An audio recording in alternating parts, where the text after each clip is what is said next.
Hello everybody and welcome to this new video, and today I will be talking about my wish list for what I'd like to see for the next Xbox and PlayStation.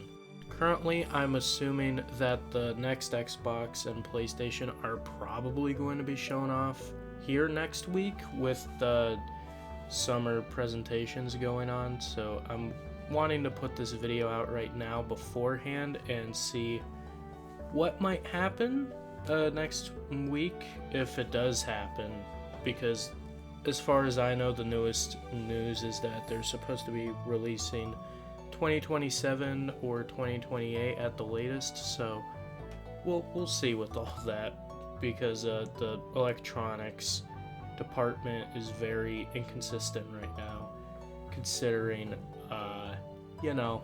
economic factors and also AI driving the costs up for RAM and all that. So gonna be a very weird time for Xbox and PlayStation than it already has been lately.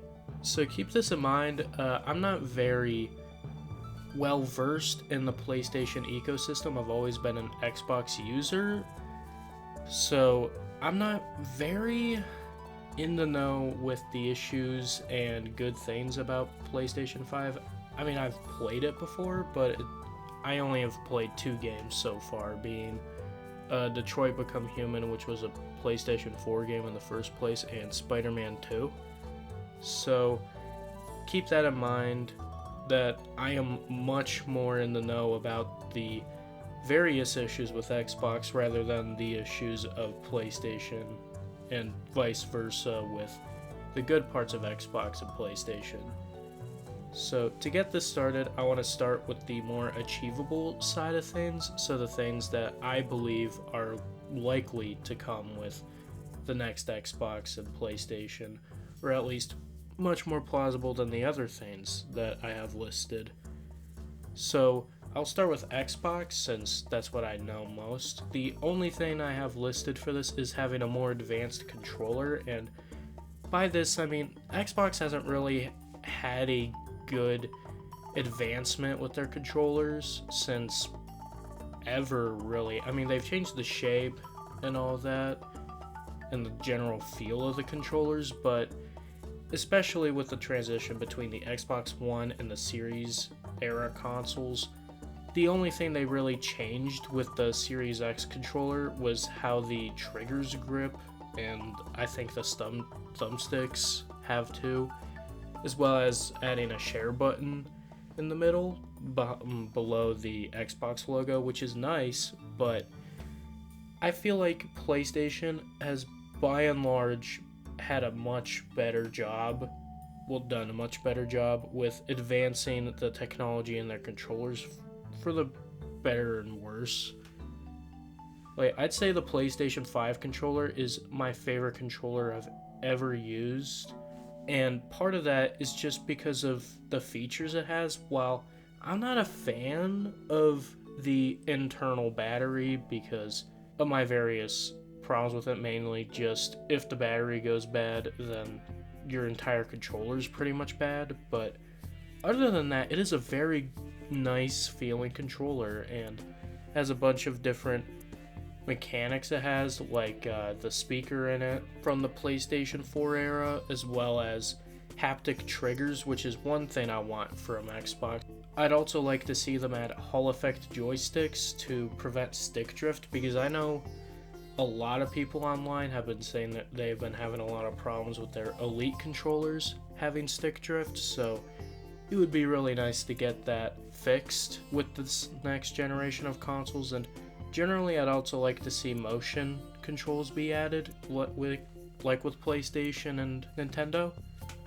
Now, unlike those, I wouldn't want it to be a central focus of Xbox, because we already sorta tried that with the Wii era and Kinect and all that. While Kinect isn't motion controllery, it was obviously supposed to compete with what PlayStation and Nintendo had to offer. I don't remember if the Kinect or I'm not remembering what PlayStation had it called. It might have been just the motion controllers, though that doesn't sound right to me. I'll probably put on the screen what they were in the PlayStation 3 era. So I'd like to see some form of motion control because it can be good to have it. And also a gyro in the controllers as well, but not have it be a central focus like it is with Nintendo kind of still being on that train, which isn't bad, but I'd like to see Xbox to regain some of its own identity instead of following other trends. But in this particular case, it would be cool just to see what Xbox might do with that sort of thing along with other things. Now I'm gonna skip PlayStation for this section because I genuinely have no idea what PlayStation would want for them specifically. So for everyone, I'd like to see better menu navigation because I don't know how it is for the general casual PlayStation user, but for me, the few times I've used a PlayStation, it feels less coherent to use for me personally. I mean, obviously, it's not hard. Like, a baby could use it and navigate through it eventually, but it just feels less coherent than what Xbox and Nintendo has, and even Xbox kind of has that problem with all the ads in the home screen, and also when you scroll down, that's kind of a nightmare if you don't bother trying to mess around with the layout with it preemptively.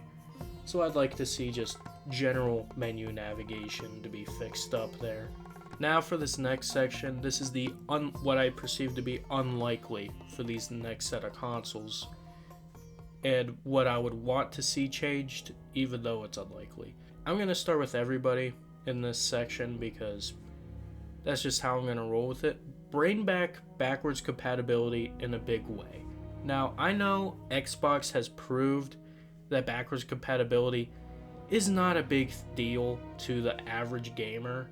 Like, for the hardcore gamers, it's obviously really nice, but for the average gamer, Xbox bringing back backwards compatibility while the PlayStation 4 lagged behind in that era, and nobody really caring too hard, proved pretty easily that no casual gamer cares enough to change what console they buy, despite saying that they want backwards compatibility.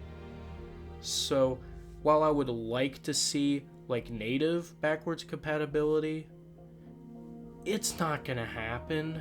Maybe Xbox would bring back the partner program, I think it was called, to allow companies to bring their own games to backwards compatibility like they had before, but I don't think that's gonna happen. And PlayStation obviously just does not give a crap about backwards compatibility. They've proved it with the PS4 and 5, so I don't see why that would change in 6 unless if they have a huge change of heart. Now, another thing I'd like for them to have is better browsers.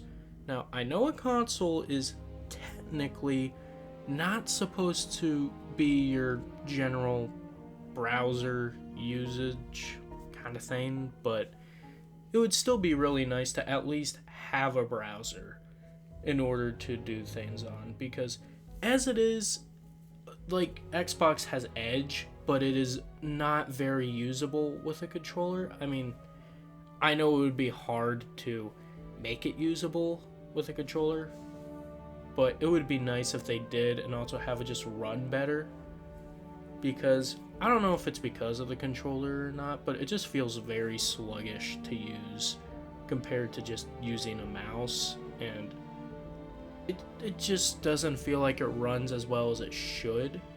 And for PlayStation, I honestly have no idea if they have a browser. I hear no one talk about it as a feature, so I assume they don't have one, but if they do, I apologize and I haven't used it. Now for Xbox, I'd love for them to bring back the Snap feature, and if you don't know what that is, if you have a PC, just imagine how you can like minimize, on some browsers, you can kind of minimize, say, a YouTube video. I don't think minimize is the right word, but like put it in like its own thing and then have it on anywhere on the screen while you play a game. It was basically that, but on the Xbox One. And while it would severely downgrade performance as far as I know, because I wasn't really able to use it much, if at all. I don't remember if I ever did because I was like 8 at the time, maybe. So by the time they removed it back in 2015, actually, yeah, I would have been 9. So don't think I used it, but it is such a cool concept that while it would take away from console resources to use it, I think it would easily be fixed by just having it be a setting where you want it on or off to be a feature, and then have games compensate for that, because games already have quality and performance settings, so why not just deal with it, have the games deal with it, because I doubt it would be any more than like a 5-10 frame difference, and while some games that would be bad, just don't use it in those games, you know? Now, PlayStation, the only thing I would say that is unlikely, but I would want to see for them is just better customization, because while Xbox I would also like more customization, they're pretty fine where they are. PlayStation, as far as I can tell, just isn't the same with customization. Like, I don't know if you can do your own photos on there that you can set as backgrounds, but I know you can with Xbox, so it would be really nice if you could with PlayStation. Again, don't know if that's a thing, but I'm pretty sure it's not, but correct me in the comments if it isn't. I mean, it is.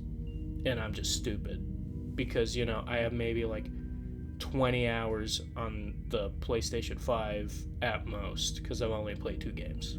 Now, this section is what I call literally impossible, because I don't think it's going to happen. I don't think anyone should expect it to happen. And I'm just going to start off with no more exclusives. Like, I know everyone knows that's not going to happen because Xbox tried it and it failed miserably. Now, I get why exclusives exist, because obviously, why would anyone buy your console if the other consoles have exclusive games? Like, you know, PlayStation has Spider-Man and Xbox is bringing Halo over, so why should I buy an Xbox? You know, all that happened.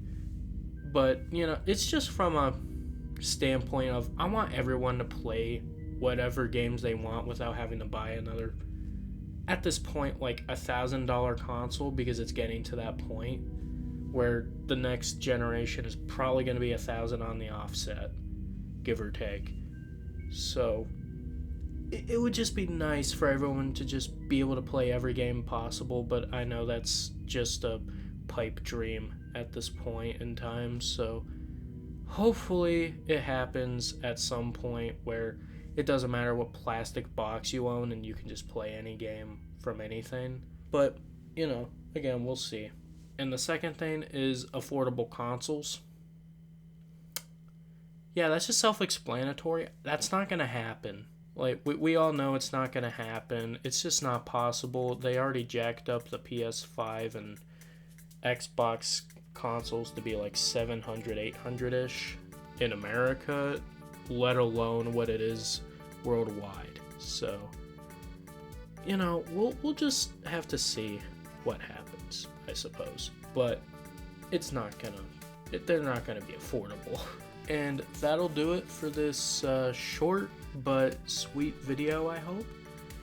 And if you enjoyed watching this, leave a like, subscribe, leave any suggestions in the comments, or just say how cool or stupid I am, I suppose, for my opinions. And hopefully we get to see some cool games at the presentations next week. I'm very excited. And hopefully some cool new consoles. Knock on wood. Because now that I made this video, they're not gonna present them till next year. So, yep, hope you enjoyed it, and bye-bye!